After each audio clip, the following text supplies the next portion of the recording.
What's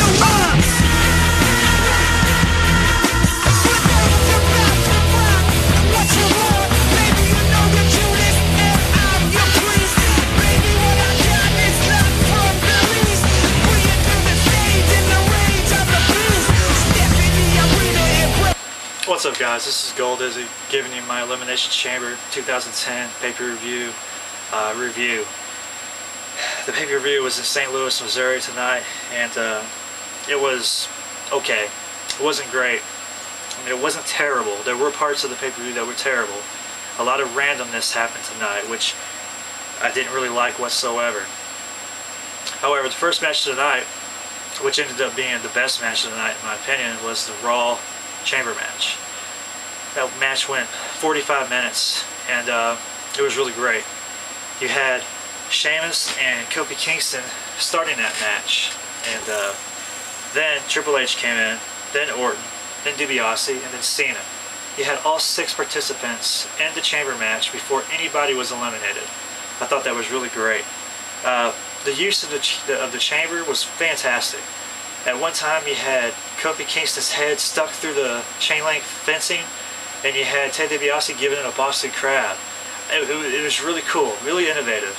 And then you had at one time Triple H getting boom dropped by Kofi Kingston. Now you might say, oh, what's so crazy about that? Well, you had Triple H laying on the platform on the outside, and you had Kofi Kingston in the ring. He just leaps over the top rope and boom drops him. And I thought it was pretty cool.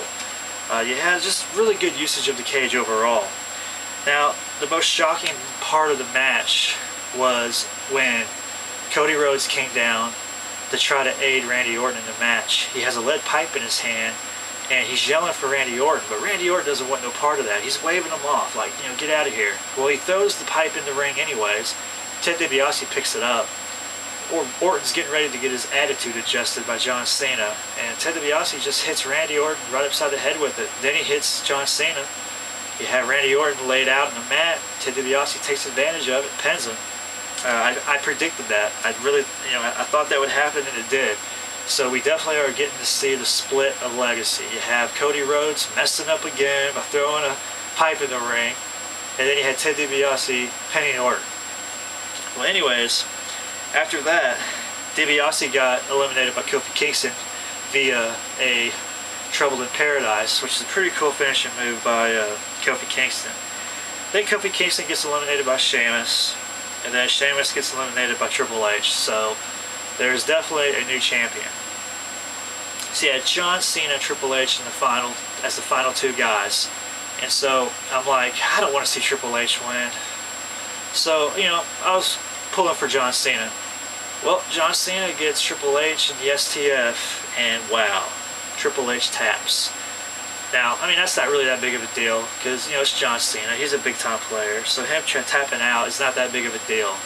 But, unfortunately, it's kind of like Triple H tapped out for no reason, or it was kind of like a waste, because immediately after the match, you know, John Cena's the winner. He's the new WWE champion. I thought it was pretty cool. And just rating that match up to that point, that's a 4-star match in my opinion, because I thought they did a really great job. I liked how all 6 were still in the ring, battling it out. The use of the cage was great. But then this man comes out and says, you know, basically, congratulations, John Cena, but you're not going to WrestleMania unless you can beat this guy. So he signs a match right then and there, Batista versus John Cena, and it starts immediately right after that first match. So we've got Cena and Batista in there. Cena obviously can't compete. He just went through a grueling 45-minute match. And Batista wins, so he's now the WWE champion. And since when did Batista become a Raw superstar? I thought he was SmackDown. I mean, what the fuck? How random is the WWE nowadays? So now you got Batista as a champ, which I fucking hate. And I'm not rating that match, because it was like 30 seconds. It's not even worth rating. Anyways, I'm going to speed through this a little bit. McIntyre versus Kane was next. The build-up for the match was good, I thought. I thought that they would produce a pretty good match, but the match was just okay to me. McIntyre wins, retains his title like I predicted. I would give that match like 2.5 stars. It was just okay. Next was the Divas Tournament final match for the Divas title. The vacant Divas title. MARYSE and GAIL Kim. Or we thought. More randomness by the WWE. Vicky Guerrero comes out saying how, oh, the SmackDown Divas are better, and since you're saying that they're blah, blah, blah, blah, we're going to postpone this Divas title match, and we're going to have a tag team match, SmackDown versus Raw, LAYCOOL versus GAIL, Kim, and MARYSE. God damn, that sucked. And, I'll give that match 1 star because that's bullshit. I wanted to see GAIL, Kim, and MARYSE go at it. I thought they would have had a great match, and instead we got to see a bullshit tag match. Fuck you, WWE.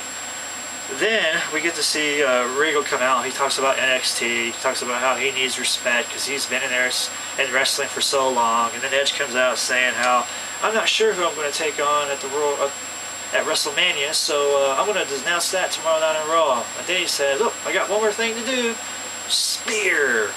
And he spears Regal. Then we get to see a random match: MVP against The Miz. Another piece of randomness from the WWE. It ended up being a good match. I enjoyed it. You know, these guys work well together as always, and the match was great. The best part about the match was Mark Henry going through the timekeeper's area. He plowed through that security wall, destroyed everything. It was very cool. I thought it was a 3-star worthy match. It was very entertaining. The Miz wins, still the U.S. champ. Then we get to see the last match, SmackDown Elimination Chamber. It was okay. I liked the Raw better. However, you had Taker versus Punk versus Rey Mysterio versus R-Truth versus Morrison versus Jericho. R-Truth and Punk start out the match. Immediately, R-Truth gets eliminated by Punk, so you have Punk in there by himself. He gets the mic, starts cutting a promo. I thought that was pretty cool. Rey Mysterio comes in next. He eliminates CM Punk, so Rey Mysterio's in there by himself. Then Jericho comes out, and then we get to see some good wrestling. Jericho and Rey work very well together. And then Morrison comes in, and then Rey Mysterio gets pinned by Morrison. So you have 3 guys eliminated before the last person even gets in the match. Finally, Taker gets in the match, so you have Taker, Rey Mysterio, and Jericho. And they did pretty well. They used the cage pretty good. Jericho's hiding most of the last part of the match. He gets in one of the pods, closes the door, tries to stay away from Taker. But anyways, ends up being Taker and Jericho as the last 2. Now the most crazy part about this match was Shawn Michaels comes up through the floor of the chamber and super kicks Taker, and then Jericho gets the win. So Jericho is the new champion. That's the best part of the match. So hopefully we're going to see Edge and Jericho at WrestleMania. I think it's going to go that way. But I thought that was very cool. I didn't like this match as well as I did the Raw. I'm giving it 3.5 stars. Jericho's the new champ. You gotta love that. But the pay-per-view overall was just okay. I mean, nothing too spectacular. I didn't like the randomness. I hated the fact that I didn't get to see the Divas match. I mean, I know it's a Divas match, guys, but damn it, I wanted to see MARYSE and GAIL, Kim go at it. I didn't like the randomness of The Miz and the MVP match, but at least it was good, so that was alright. Anyways, the randomness of John Cena and Batista. Come on, guys. Jesus, man. John Cena should have at least had that title till tomorrow night, you know? But anyways, overall, 6.5 out of 10 for this pay-per-view. That's it.